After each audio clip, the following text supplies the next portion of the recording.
नमस्कार, आप देख रहे हैं जवाब तो देना पड़ेगा और आपके साथ में विजेंद्र सोलंकी। कुर्बानी का दिन, कुर्बानी यानी कि अपने सबसे अजीज को अल्लाह के नाम करना, और इसके पीछे का मकसद दरअसल अंदर रहम दिली हो, यह एहसास होना कि हम किसी की जिंदगी को अगर दे नहीं सकते तो लेने का अधिकार है। लेकिन क्या वाकई में जिस मकसद के साथ कुर्बानी को शुरू किया गया, क्या आज उसी मकसद के साथ कुर्बानी की जाती है? ये सवाल इसलिए क्योंकि आज बकरों को खरीदा जाता है, खरीद कर उसको काटा जाता है और काट कर फिर बांटा जाता है। क्या वाकई में इससे उस परिवार के अंदर, उस समाज के अंदर, सर्व समाज के अंदर वो रहमदिली का संदेश जाता है जो जाना चाहिए? और क्या इस दौरान कुछ अराजक तत्व फायदा उठाते हैं धार्मिक भावनाओं को भड़काने का? दरअसल किशनगढ़ की मार्बल सिटी के अंदर ऐसा ही हुआ, जहां बाजार के अंदर पशु के अवशेष को फेंक दिया गया। मामला गरमाया, तुरंत जांच हुई, अवशेषों को जांचा गया, रिपोर्ट मांगी गई तो भैंस के अवशेष बताए गए। तनाव तेजी से बढ़ता हुआ नजर आया। इस दौरान देश भर के अंदर अलग अलग हिस्सों से अलग अलग तस्वीरें आई। वो तस्वीरें वाकई में धार्मिक उन्माद पैदा करने वाली थी, लेकिन सवाल यह है कि क्या वाकई में बकरीद का मकसद बदल रहा है, या बकरीद के जरिए मकसद बदल रहा है, या धार्मिक भावनाओं को भड़काने की एक सुनियोजित साजिश की जा रही है? आज बात इसी मुद्दे पर की, मीट और बवाल कैसे।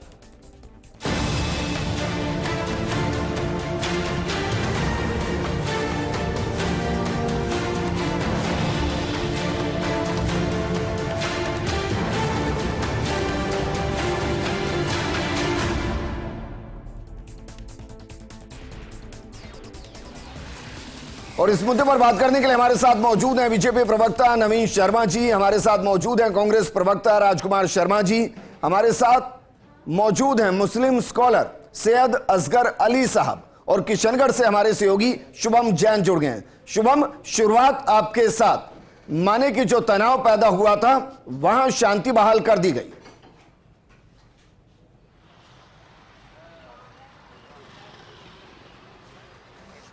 जी बिल्कुल विजेंद्र, देखिए जब सुबह का समय था तब जो किशनगढ़ की जो सब्जी मंडी है वहाँ पे पशु के अवशेष मिलने से जो माहौल था काफ़ी गर्मा गर्मी का हो गया था। पुलिस को भी मौके पे लाठियाँ भाजनी पड़ी थी और बाज़ार जो है वो भी बंद हो गया था। लेकिन अब आप देख सकते हैं जो बाज़ार है वो खुल चुका है, कहीं ना कहीं दुकानें खुलना शुरू हो चुकी हैं। हालांकि कुछ दुकानें अभी भी बंद हैं, लेकिन जो जाब्ता है वो अब कम कर दिया गया है। मूवमेंट है लोगों का वो होना शुरू हो चुका है। पुलिस के आला अधिकारी जो हैं आपको वो भी नज़र आ रहे होंगे कि वो भी फ्री माइंड बैठे हुए हैं। फ्री माइंड होने के साथ साथ कहा जा सकता है कि जो माहौल पहले जब तनावपूर्ण था वो अब तनावपूर्ण नहीं है, क्योंकि माहौल गरमाने का कारण ये था कि जब सब्जी मंडी के अंदर पशु के अवशेष मिले थे तो वो अवशेष गऊ के बताए गए थे, गाय के बताए गए थे। लेकिन तुरंत पुलिस ने उन अवशेषों को कब्जे में लिया और तुरंत उसकी मेडिकल रिपोर्ट कराई। और वेटरनरी रिपोर्ट जब आई तो उस रिपोर्ट के अंदर वो आया कि वो भैंस के, जो भैंसा होता है उसके अवशेष थे, उसके कटे हुए पैर थे।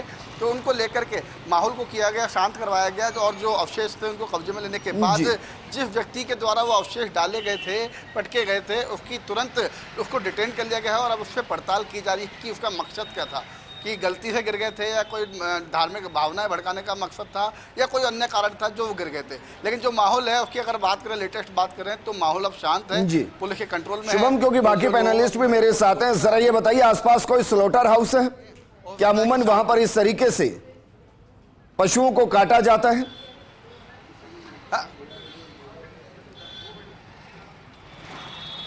जी बिल्कुल, देखिए जो बूचड़ खाना है वो आसपास तो नहीं है, लेकिन चमड़ा घर जो है वो नज़दीक में ही है, ज़्यादा दूर नहीं है। या फिर चमड़ा घर जरूर नज़दीक में है, वहाँ पर कहा जा सकता है कि जो अन्य जो मीट की दुकान है वो वहाँ पर हैं। इस तरह की घटनाएं वहाँ पर हो सकती हैं।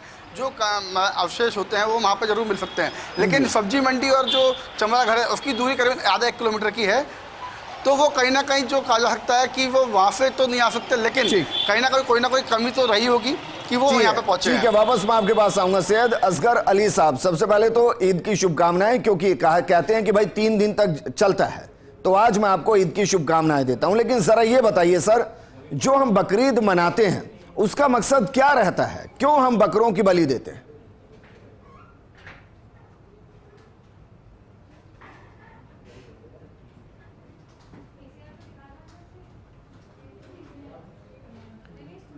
सईद असगर साहब, आप मुझे सुन पा रहे हैं? चलिए उनको वापस जोड़ने की कोशिश करेंगे, लेकिन राजकुमार शर्मा जी जरा बताइए कांग्रेस का स्टैंड क्या है? क्या इसी तरीके से बकरीद मननी चाहिए, सड़कों पर पशुओं को कटना चाहिए, और क्या इसी तरीके से अगर 2-4 जगह अवशेष मिल भी जाते हैं पशुओं के तो फिर उस पर बवाल नहीं करना चाहिए? कांग्रेस का क्या स्टैंड है सर? विजेंद्र जी, कांग्रेस पार्टी का स्टैंड क्लियर है कि देश में और प्रदेश में अमन चैन शांति रहनी चाहिए। आप अपना त्यौहार बनाए, चाहे ईद बनाए, चाहे दिवाली बनाए, चाहे होली बनाए, चाहे क्रिसमस बनाए, चाहे कोई और त्यौहार बनाए। 2 दिन पहले बकरा ईद गई है और बकरा ईद पे बकरे को काट करके उसकी कुर्बानी करके उसको खाया जाता है। लेकिन आज 3 दिन बाद, 2 दिन बाद भी अगर किशनगढ़ के किसी इलाके में, खासकर सब्जी मंडी में अगर कोई अवशेष किसी पशु के मिले हैं तो ये चिंता का विषय है। सरकार को इस पर गहनता से जांच करनी चाहिए और जो भी इसमें अपराधी है उसको कड़ी से कड़ी सजा देनी चाहिए, ताकि भविष्य में इस तरह का उन्माद करने वाले लोगों पे कार्रवाई हो सके और भविष्य में वातावरण कभी भी किसी भी प्रदेश का, किसी भी जिले का खराब नहीं हो। जी नवीन शर्मा जी जरा बताइए, क्योंकि जिस तरीके से किया गया इस पर मैं आपसे सवाल पूछूंगा, लेकिन हम बात करें उस विवाद को लेकर जो विवाद गर्माता हुआ नजर आया, और गर्माते हुए माहौल को भी वो पूरे तरीके से गर्माता हुआ नजर आया। असगर साहब, अगर आप मुझे सुन पा रहे हैं तो सवाल आपसे है सर। मैंने इससे पहले जब संपर्क नहीं हो पाया था आपको ईद की बधाई दी थी, लेकिन मेरा सवाल यह कि सर जो हम बकरीद मनाते हैं इसके पीछे का मकसद क्या होता है? जो पशुओं की बलि देते हैं उसका मकसद क्या होता है? सर विजेंद्र जी धन्यवाद, आपने ईद की बधाई दी। आप सभी को मेरी तरफ से भी ईद की बहुत बहुत शुभकामनाएं। ये बलि प्रत्येक धर्म में एक हिस्सा है। जिस तरह उपवास और व्रत रखते हैं इसी तरह बलि का भी प्रावधान है। इस्लाम में ईदें 2 ही हैं, एक पवित्र माह रमजान के बाद मनाई जाती है, दूसरे पवित्र हज, मक्का के पवित्र हज के बाद बलि का नियम है। और प्रत्येक धर्म में बलि का विधान है, जैसे कि व्रत का विधान है। ये और बात है कि बहुत से लोगों ने इसको खत्म कर दिया और बहुत से लोग कभी भी इसको मानते हैं और इस पे विश्वास रखते हैं बलि प्रथा में। नहीं सर, मेरा सवाल ये था कि जो हम बकरीद पर बलि देते हैं उसका मकसद क्या होता है भाई? क्यों करते हैं हम? कोई तो होगा ना। उसके पीछे बलिदान होता है सर, कि आदमी अपनी मुख्य वस्तु जो होती है उसको बलि दे और वो अपने अपने हृदय में जांचे कि वो सब चीज सिर्फ बकरे पे छुरी फेरना ही बलि नहीं होती है, बल्कि हर वो चीज जो कि समाज के लिए कंटक है उस सबको त्यागना जरूरी होता है। ये बलि का मुख्य वो धारणा होती है। लेकिन आमतौर पे मैं देखता हूँ कि लोग सिर्फ पशु की बलि देने तक ही सीमित रहते हैं और जो उसके अंदर चीजें हैं, जो कुंठाएं भरी हुई है, उस सबका त्याग नहीं कर पाते हैं। सर आपने कहा कि सबसे बहुमूल्य चीज का त्याग करना बलि है, तो सिर्फ नोटों में सीधी आग लगा दी जाए भाई? 2 घंटे पहले कहीं से मंडी से खरीद कर लाना और फिर उसको पकाना और फिर खाना। अब यकीनन इसमें तो सबसे बहुमूल्य चीज वो नहीं हो सकती। अगर मैं गलत नहीं, जहां से शुरुआत हुई सर, बाकायदा लाया जाता था, उसको 1.5-2 महीने पाला जाता था, उसमें रहम भरा जाता था, और फिर जब उस पर खंजर चलता था तो एहसास होता था कि भाई हम किसी की बलि लेने के लिए 10 बार सोचें, क्योंकि हम जान दे नहीं सकते तो जान ले भी नहीं सकते हैं। लेकिन मेरा सवाल है, आपने एक शब्द इस्तेमाल किया, कंटक। तो क्या किशनगढ़ के अंदर जो घटना घटी, जो देश के अलग अलग जगहों पर घटनाएं घटी, क्या वो उन्हीं कंटकों के द्वारा घटी है जो इस पूरे बकरीद को एक अलग दिशा पर लेकर जाते हैं, दूसरे धर्म के साथ उसको जोड़कर उनके साथ, उनके धर्म के साथ मजाक करते हैं? जी विजेंद्र जी, पहली चीज तो समझिए कि ये बलिदान, ये त्याग और ये सेक्रीफाइस ये 365 दिन का है। आप रोजाना नोटों में आग लगाएं, आपको कोई नहीं रोकता, लेकिन बलि की जगह पर बलि देनी पड़ती है। और अगर यह जो पूरे हिंदुस्तान से न्यूज आ रही है वो सबका पर्दाफाश होनी चाहिए, खुसूसी तौर पर किशनगढ़ के अंदर माहौल को जैसे ही त्वरित कार्रवाई करके हमारे प्रशासन ने संभाला है वो सराहनीय है कि चीजों को सामने लाया गया है कि वो अवशेष जो है वो विशेष नहीं थे बल्कि वो साधारण थे। और यही वजह है कि मैं बार बार कहता हूँ कि बलि प्रथा तो एक अलग जगह है, लोग वैसे भी खाते हैं। हमारे यहाँ भारत दुग्ध निर्यात के अंदर नंबर 1 है और बीज निर्यात में नंबर 2 है, तो लोग खाते हैं, निर्यात। अरे सर, बहुत सी चीजें होती हैं जो पर्दे के अंदर की जाती हैं भाई, की तो पर्दे के अंदर और भी बहुत सी चीजें जाती हैं। तो आप ये चाह रहे हैं कि सड़कों पर आकर करें वो सारी चीजें? हर चीज का एक पर्दा होता है ना सर, ये तो नहीं हो सकता ना कि सड़कों के ऊपर आकर काट दिया जाए और फिर दूसरों के घरों के ऊपर फेंक दिया जाए, ये कहते हुए कि भाई सब खाते हैं, तो क्या दिक्कत इसमें? नहीं, ये तो कोई अगर करता है तो बिल्कुल गलत करता है। ऐसे व्यक्ति को सलाखों के पीछे डालना चाहिए कि सड़कों के ऊपर सबका ध्यान रखना चाहिए, पड़ोसी लोग जो नहीं खाते हैं उसका ध्यान रखना चाहिए, साफ सफाई का ध्यान रखना चाहिए, ये तो होता है। लेकिन जैसे मैं कह रहा हूँ कि क्या बलि नहीं दी जाती है, क्या मांस नहीं खाया जाता है, दो अलग चीजें हैं। बलि भी दी जाती है प्रत्येक धर्म में, हर धर्म में बलि दी जाती है, और मांस वितरित भी होता है, हम निर्यात भी करते हैं, हम नंबर 2 पे हैं पूरे संसार को। हम भारत जो है, अरे सर, मैं आपकी बात को मान रहा हूं, मैं मान रहा हूं भाई, मां हिडिंबा को बलि चढ़ती है, लेकिन इसका मतलब यह नहीं है ना कि मां हिडिंबा के नाम पर बलि मैं राजस्थान में देकर और उन ब्राह्मण परिवारों के घर के बाहर डाल दूं जो नहीं खाते हैं। ये तो नहीं होगा ना सर। बिल्कुल गलत करता है, ऐसा कोई व्यक्ति करता है तो बिल्कुल गलत करता है। मैंने कहा उसकी जगह सलाह के पीछे क्यों नहीं किया जाता सर, जो पूरे समाज को क्वेश्चन कर दे, समाज में पूरी प्रथा को क्वेश्चन कर दे। जी भाई, अगर मैं इसको व्यक्तिगत नहीं कह रहा हूं सर, अगर मानकर चलिए XYZ के धर्म के लोग उनके खिलाफ आवाज उठाएंगे तो इसको कम्युनल रंग दे दिया जाएगा, कहेंगे कि देखिए हिंदू मुस्लिम हो रहा है, हमारे त्योहार को क्वेश्चन किया जा रहा है। तो सर वो तो समाज के अंदर की भी जिम्मेदारी है ना, कि जो समाज को बदनाम कर रहे हैं, हाँ। जो त्योहार को बदनाम कर रहे हैं, जो मंशा को बदनाम कर रहे हैं, उनको बाहर करें। जी, ये बिल्कुल मैं आपकी बात सही मानता हूं। और विजेंद्र जी, 10 दिन पहले से ही मस्जिदों में ये ऐलान होने लग जाता है, लोग अशिक्षित होने की वजह से नहीं मानते। मैं आपको एक उदाहरण दूं, दुबई है, सऊदी अरब है, यहाँ पर भी कुर्बानी दी जाती है, लेकिन यहाँ पर कहीं आपको पता चलेगा कि कहीं मांस लटक रहा है या कहीं रोड पर खून बह रहा है, कहीं पता नहीं चलेगा। लोग लॉ एंड ऑर्डर इसका रूल का जो है प्रतिबंधित होते हैं, लेकिन हमारे यहाँ अशिक्षा की वजह से पता नहीं लोग क्यों इस तरह करते हैं। बार बार हम समझा रहे हैं और ये चीज बता रहे हैं कि भाई ना तो खुले में बिक्री करो, क्या निकालूं सर, मेरे पास बाकी भी मेहमान हैं। अगर आज एक फतवा जारी हो जाएगा ना तो सर उसका पूरा समाज मान लेगा उसको, और आप कह रहे हैं कि 10 दिन से आप मनाने लग रहे हैं, मान नहीं रहा कोई। ये सेलेक्टिव परसेप्शन क्यों है समाज के अंदर सर? और दूसरा सवाल मेरा सर, जो अशिक्षित हैं सर, उनको कैसे पता है कि बकरे के ऊपर RAM लिखा हुआ है और फिर उसे काटना है? अगर कोई अशिक्षित है उसको कैसे पता कि बकरे के ऊपर RAM लिखा हुआ है? नहीं, एक चीज समझ लीजिए, वापस मैं आपके पास आऊंगा। नवीन शर्मा जी, भाई यूपी के अंदर एक संदेश दिया कि सड़कों पर नहीं कटेंगे और जो इस तरीके से करेंगे उनके खिलाफ कार्रवाई होगी, यहां क्यों नहीं हुआ? विजय जी, आपका एक सवाल माननीय असगर भाई से था कि ये बकरे की बलि क्यों दी जाती है। मेरे को एक लाइन याद आती है किसी की, कि सिंगों की बलि चढ़ते नहीं देखा, बकरे ही हमेशा बलिवेदी पर चढ़ाए जाते हैं, और बलवानों के ना बाल भी बांके हुए, वो तो निर्बल हैं जो हमेशा सताए जाते हैं। तो बकरा सॉफ्ट टारगेट है, मिल गया, बलि दे दी। कोई भी धर्म, जाति, संप्रदाय, कोई भी अगर किसी भी जानवर की बलि देता है, मैं उसकी आलोचना करता हूं। ये बलि के विषय पर मैं आपको बता रहा हूं। दूसरा आपका है कि किशनगढ़ में जो 6 पाड़े के पैर या किसी भी जानवर के पैर सब्जी मंडी में कटे हुए मिले, ये इस घटना को किस नजर से देखा जाए? इस घटना से पहले की एक घटना और मैं आपको 2 दिन पहले की बता देना चाह रहा हूं। बवायचा गांव है, बवायचा किशनगढ़ के पास में, वहां संघ के कुछ स्वयंसेवकों के साथ में मारपीट हुई, उनके घर में घुसकर उनके साथ में गाली गलौज, बदतमीजी जैसा कुछ हुआ। इसके विरोध में कल किशनगढ़ बंद रहा। रूपनगढ़ में जिला उपखंड अधिकारी को विश्व हिंदू परिषद बजरंग दल के कार्यकर्ताओं ने ज्ञापन भी सौंपा। उसके एन दूसरे दिन ऐसा कुछ घट जाना कि सार्वजनिक रूप से मांस के टुकड़े या कुछ भी ऐसा जो सनातनी परंपरा का विरोध करता हो, ऐसा कुछ सार्वजनिक रूप से मिलना जी निसंदेह है, ये इंगित करता है, समुदाय विशेष कह लें या व्यक्ति विशेष कह लें, राजस्थान के सौहार्द को बिगाड़ने का प्रयास किया जा रहा है। विशेष बात यह है कि 11 बजे की घटना पर हम 5 बजे डिबेट कर रहे हैं। इन 6 घंटों में हालात पर पूरी तरह काबू पा लिया गया। इसके लिए प्रशासन को धन्यवाद देता हूं। जी, मैं आपसे यह कह रहा हूं सर कि यह क्यों नहीं रोका जाता है? क्या रोका नहीं जा सकता? बिल्कुल रोका जाना चाहिए। उससे भी ज्यादा जरूरी चीजें हैं जो रोकी जानी चाहिए। मंदिरों, मस्जिदों पर बजते हुए लाउड स्पीकर पड़ोसी घर में बीमारों की, बच्चों की स्टडी को प्रभावित करते हैं, रुक जाना चाहिए, लेकिन नहीं रुकता। उसको रोकने के लिए एक मानसिकता की जरूरत है। ये कोई प्रोजेक्ट नहीं है जिसे लाना पड़ेगा।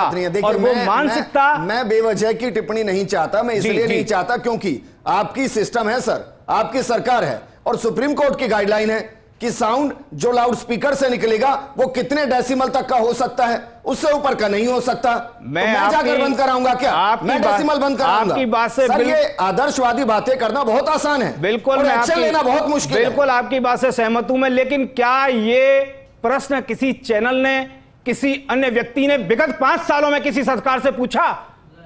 20 डिबेट मैं आपको भेजूंगा सर जिसमें सवाल पूछे गए हैं, क्या लेकिन किसी की क्या हिम्मत कोई नहीं समाधान कि कहीं वहां दिखाई दिया? लाउडस्पीकर के डेसिमल को कम कर दिया जाए। सर, हम नहीं कर सकते ना, सरकार कर सकती है। क्या नियम कोई सबके लिए समाधान बराबर कहीं है। दिखाई दिया? वापस मैं आपके पास आऊंगा शुभम, क्योंकि सवाल यहां ऐसा नहीं है, सवाल इंटेंशनली कुछ करने का है।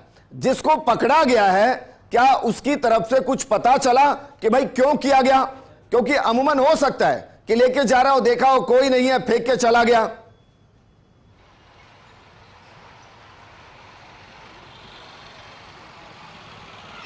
जो को विजेंद्र, जब पुलिस से बात हुई थी तो पुलिस ने यही कहा, क्योंकि उस टाइम पे जब माहौल था वो काफ़ी गरमाया हुआ था, हालात बिगड़ से जा रहे थे, लेकिन जब भीड़ बढ़ी तो भीड़ के बढ़ने के साथ ही पुलिस को लाठियाँ बाजनी पड़ी।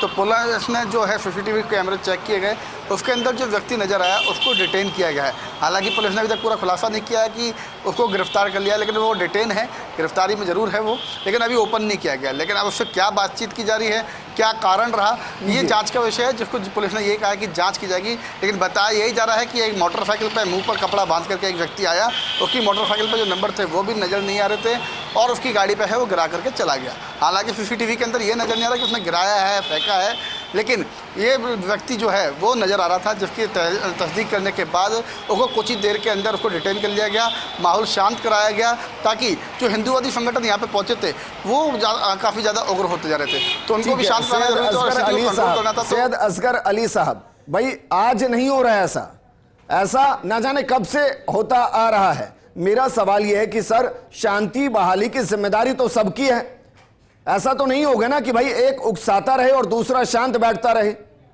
सबकी है ना सर, और हमारी ज्यादा है, मेरी और आपकी ज्यादा है, क्योंकि आपको लोग सुनते हैं, हमें देखते हैं, हमारी ज्यादा जिम्मेदारी बनती है। सर, आपकी बात बिल्कुल सही है कि हमारी जिम्मेदारी बनती है और हमें जिम्मेदारी को निभाना भी चाहिए, बहुत लोग निभा भी रहे। मैं अभी मोहन भागवत जी का देख रहा था लेक्चर, उन्होंने कहा कि समानो मंत्र समिति समानी समानम में चित्त वेचाम, कि हम सबको समानता पर बात करनी चाहिए, हमें दूसरे के धर्म का आदर करना चाहिए।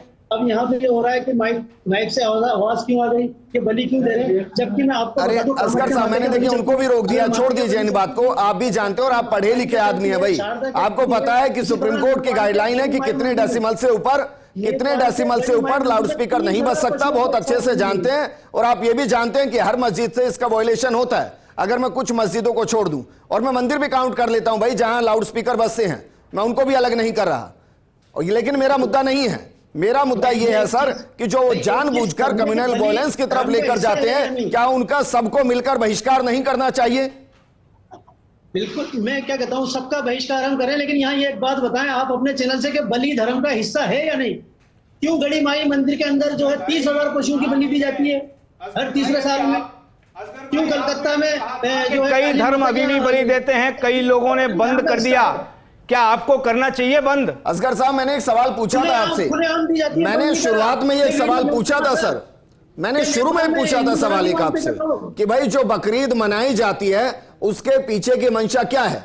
सिर्फ इसलिए नहीं मनाई जाती है कि भाई हमें एक बकरा हलाल करना है और उसको फिर बांट कर खाना है, इसलिए नहीं होगी। यकीनन उसके पीछे एक नेक मंशा होगी जो इस वक्त नहीं है। भाई मैं आपकी बात को कुछ हिस्सा में मान लेता हूं, सहमत हूं आपसे विजेंद्र जी, लेकिन आप ये बात समझें कि जो भी चीज कुर्बान की जाती है, जिसकी बलि दी जाती है, उसका अनादर हम नहीं करते हैं, ना उसे हम रोड पे फेंकते हैं, उसे प्रसादी के रूप में ग्रहण करते हैं, खाते हैं और समाज को खिलाते हैं। और ये कोई नई बात नहीं है।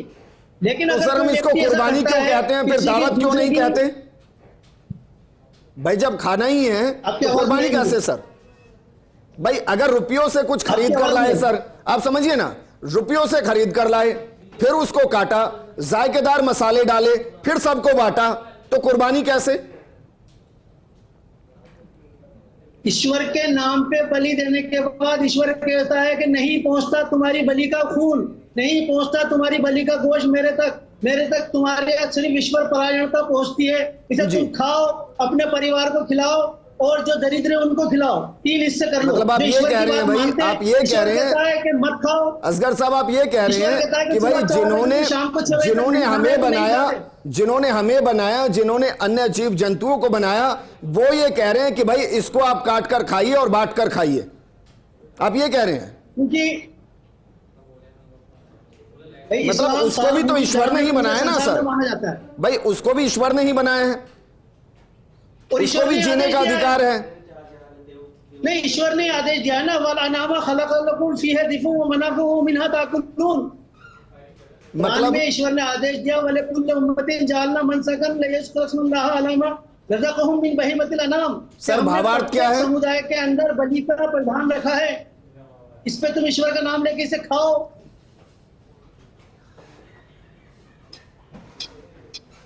ईश्वर ने अगर आदेश दिया कि सुबह 4 बजे उठ के खाना है और दिन भर नहीं खाना है तो हम वैसा करते हैं। जी। तो फिर ईश्वर ने कहा नहीं, कि उसको मैं ईश्वर का नाम वैज्ञानिक लेके दृष्टिकोण से सही बलि मानता हूं दो, सर, तुम खाओ। उसको मैं सही मानता हूं। उसको इंटरमीडिएट फास्टिंग कहते हैं सर, वो शरीर के लिए बहुत अच्छा होता है, उसको मैं सही मानता हूं। लेकिन मेरा सवाल यह है कि जो जीव बनाए ही ईश्वर ने है, आप पहले तो उनको काट रहे हैं, चलिए मान लेते हैं धर्म का हिस्सा है। आप उसको बांट रहे हैं, चलिए मान लिया धर्म का हिस्सा है। लेकिन उसको फेंक देंगे और दूसरे के धर्म को उससे दूषित करेंगे, यह तो यकीनन धर्म का हिस्सा नहीं होगा सर। बिल्कुल नहीं है, बिल्कुल नहीं है। ऐसा कोई करता है तो उसकी जन्नत सलाखों के पीछे है सर, जी ये धर्म का हिस्सा नहीं है। जी। तो सर एक फतवा जारी कीजिए इनके लिए कि भाई इनको समाज से बहिष्कृत किया जा रहा है, इनका मुस्लिम समाज से कोई लेना देना नहीं है, ये इस्लाम की राह पर नहीं है। भाई ये भी तो फतवे आने चाहिए ना।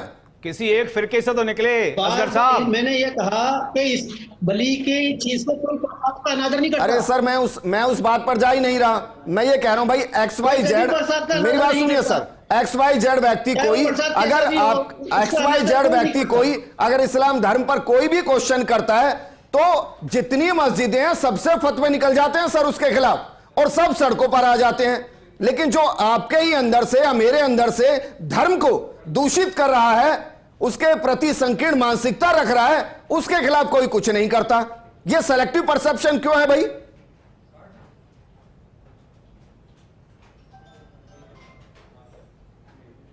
सर आपकी आवाज बिल्कुल नहीं आ रही मुझे। असगर साहब मैं ये कह रहा हूं कि अगर मानिए फला धर्म का व्यक्ति कोई आपके धर्म को क्वेश्चन कर दे या कोई टिप्पणी कर दे तो उसके खिलाफ तमाम मस्जिदों से फतवे निकल जाते हैं।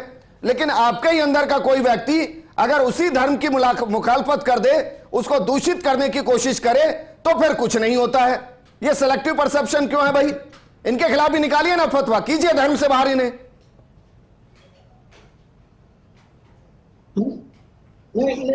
ये आपकी जानकारी की कमी है विजेंद्र जी। हम तो किसी भी धर्म पे कोई आंच आती है तो हम बोलते हैं। अगर आदि पुरुष मूवी आई अरे सर यहाँ आपके ही धर्म पे आंच है सर, मैं तो आपकी ही तरफ खड़ा हुआ हूं। यहाँ पर प्रदर्शन किया गया भाई आप समझ नहीं रहे, मैं आपकी ही तरफ खड़ा हुआ हूं। वो व्यक्ति अगर ऐसा कर रहा है और उसकी वजह से आपको क्वेश्चन किया जा रहा है, उसकी वजह से पूरा इस्लाम अगर बदनाम हो रहा है तो मैं तो आपकी तरफ हूं। मैं तो कह रहा हूं भाई उसको बाहर कीजिए, उसके खिलाफ फतवा जारी कीजिए।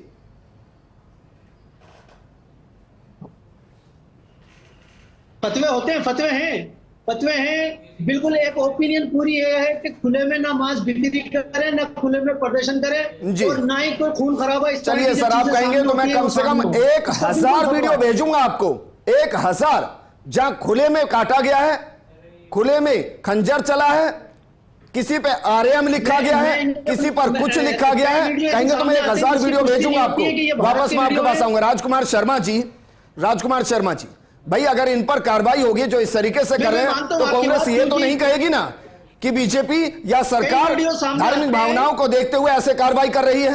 ऐसे तो नहीं करेगी कांग्रेस। विजेंद्र जी, कांग्रेस पार्टी तो अमन चैन शांति चाहती है और किसी भी धर्म को किसी भी धर्म के ऊपर अटैक करने का या इस तरह से दूषित करने का अधिकार नहीं है, चाहे वो धर्म कोई भी हो। ये जो किशनगढ़ की घटना हुई है, कांग्रेस पार्टी इसकी निंदा करती है, सरकार से मांग करती है कि अपराधियों को पकड़े ताकि भविष्य में ऐसी हरकत दोबारा नहीं हो।